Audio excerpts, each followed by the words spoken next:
and welcome back to the channel.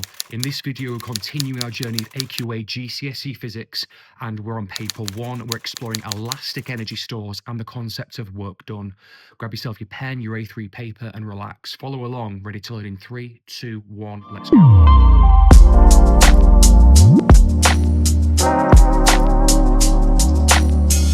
And welcome back to this ultra-professional explanation of elastic potential energy stores. So in this video, you can review elastic potential energy. You already know that. Here comes the equation you need. This is given on the formula sheet in the exam. Please use it. Please look at it. So energy is equal to half multiplied by the spring constant times by the extension squared. Extension is always measured in meters. If it's given in something else, please convert it. For example, centimeters to meters, you just divide by 100. Now, you have the equation here, E equals half times K times E squared, and in this strange system that I've got here, I've got Catherine being tied to a bungee cord, and I'm going to shove her off of a cliff. Now, luckily, the bungee cord is going to catch her just before her head and brains blow out, but as she falls, you need to know a few pieces of information. Every single piece of elastic material has its own spring constant. A spring constant just tells you how stiff the spring is. For example, if something is like super stiff and really hard to stretch, like those springs on your trampoline, well, those spring constants are going to be really, really high. If it's something like this spring in a pen that you've taken apart during lesson, the spring constant of that will be really, really small. So in this example, the spring constant is a value of 75 newtons per meter. Now, as Catherine falls, the rope is actually going to extend by 400 centimeters.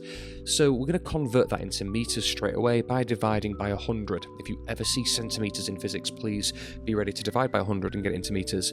In this case, 4 meters. So we're going to calculate the elastic energy now. You'll see me first of all, I take the elastic energy equation and write it out, then I swap in the values that I need. So the spring constant, the springiness or stiffness of that spring, is going to be 75, and then the value of the extension is 4. It's worth mentioning at this point, extension is exactly the difference in length of the stretching object. So for example, if I had a spring that was 4 centimeters and then it stretched all the way to 6 centimeters, the extension is 2. Anyway, back to it. So I've substituted the numbers in. We have a half multiplied by 75 multiplied by 4 squared, and that comes to 16. You pull out your Stevie calculevi, also known as a calculator, times those 3 numbers together and get 600 joules. Yay! Alrighty then, example number 2. This is for the higher candidate people. If you're on the higher paper, you need to really zoom in now. Foundation students, this could be the last question on your physics paper 1. Alright, looking in carefully then. So in this case now, we're going to have to calculate the extension given a change in energy. So let's start off with Catherine's energy store at the top of the cliff. At the top of the cliff, her gravitational potential energy is a maximum. So that's why I'm going to give you her mass, 50 kilograms, so that's being conservative, hope she's not watching, and the height of the cliff is 20 meters. So here's what we're going to do. First of all, I remember that gravitational potential energy is equal to mass times by gravity times by height, and that's why I've wrote mgh. Now, gravity on planet Earth is always 9.81. In science, you'll probably use 9.8. Sometimes you'll use 10. In the exam, they'll typically want 10 or 9.8. So let's deal with the gravitational potential energy first. So step 1, I recall the equation, E equals m times g times h. Step 2, I'm going to substitute my numbers in. So I'm going to substitute the mass in, which is 50 kg. That's fine, don't need to convert that. If it was grams and stuff, yet you would.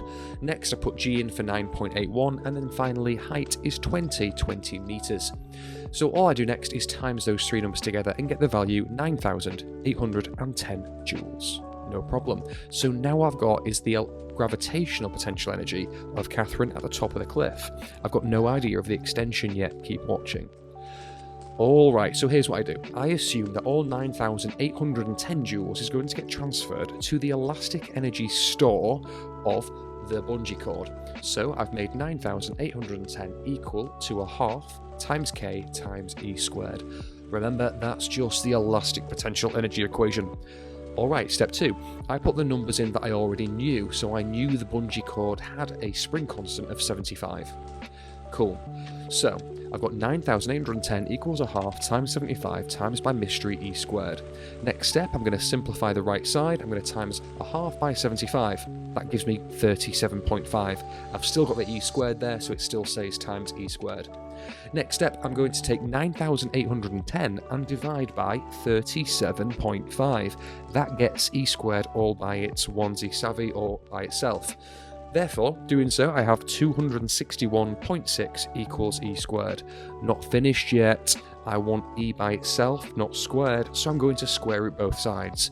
Square rooting 261.6 gets me 16.174 meters. Check it on your Casio calculator if you don't believe me.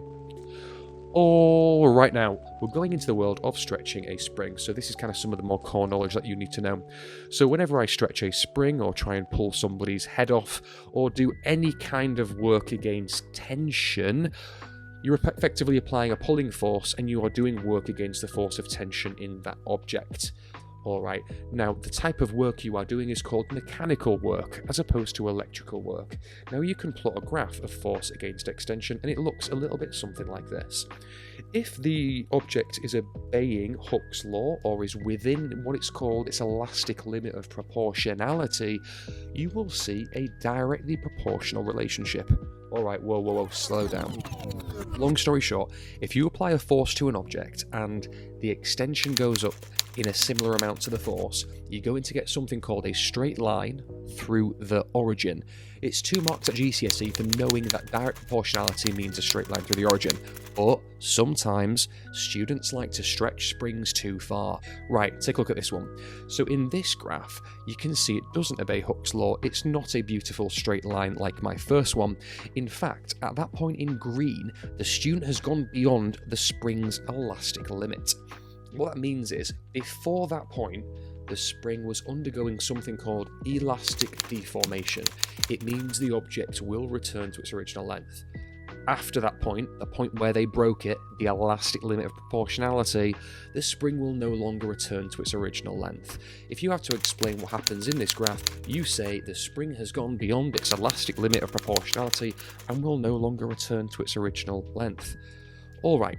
So, you can also see on screen as well, this idea of F over E equals K and stuff like that. Okay, what they could ask you to do on a graph, if it's force against extension, that being force on Y and extension on X, you would have to pick a point on the graph, divide the force by the extension, and you get the spring constant.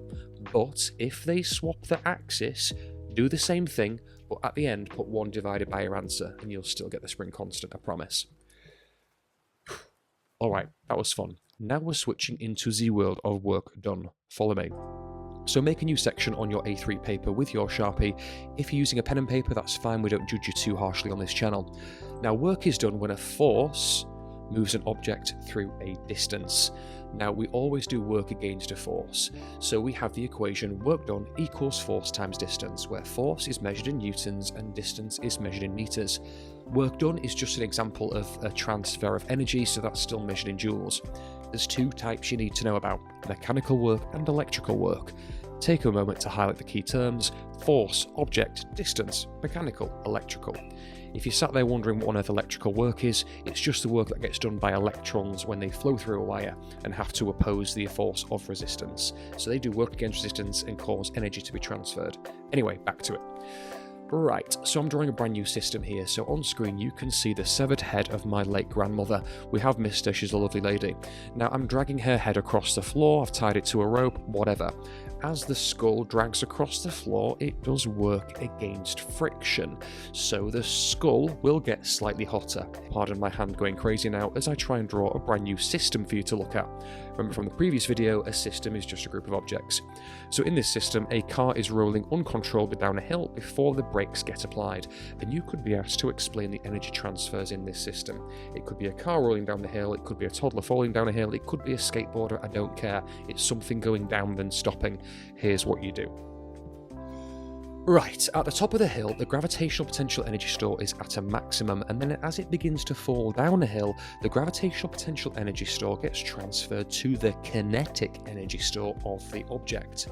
Now, the kinetic energy store is not at a maximum halfway down or at the kind of steepest bit, it's at a maximum at the very bottom when all the GPE has been transferred to kinetic energy store. Right, so at the bottom, kinetic energy is a maximum. Now, to stop the car, here's the important bit. To stop the car, the kinetic energy store gets transferred to the thermal energy store of the brakes. Here's why.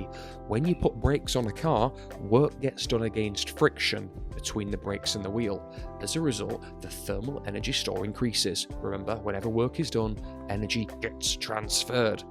All right. Okay, that's enough jargon. So now let's zoom in on an example equation involving work done. By the way, this is all going in one take, so whatever happens, happens right now. Just to recap, remember we've said the temperature of the brakes increases because work was done against friction. Anyway, let's assume 5,000 newtons of force was required to stop the car in a distance of 10 meters. So here's what you do. You go to your equation sheet, your best friend, you find the equation work equals force times distance. Now, you have a force, 5,000. You have a distance, 10. You substitute 5,000 in where F was. You substitute the 10 meters in where D was. You times them together for 50,000 joules of work. That was so much fun. And a huge well done for making it to the end of today's video. If this format works with you and you are looking for additional support in science, maths or English, please look at the description below. There's some details to our weekly in-person masterclasses that take place in the northwest of England. And finally, if you are a family looking into the world of kind of home education and not sure where to start, See the Mountain is now a Cheshire East approved alternative provision and can bring secondary education directly to your home. So please take a look at our website for any information, and I will see you on the next one. Goodbye.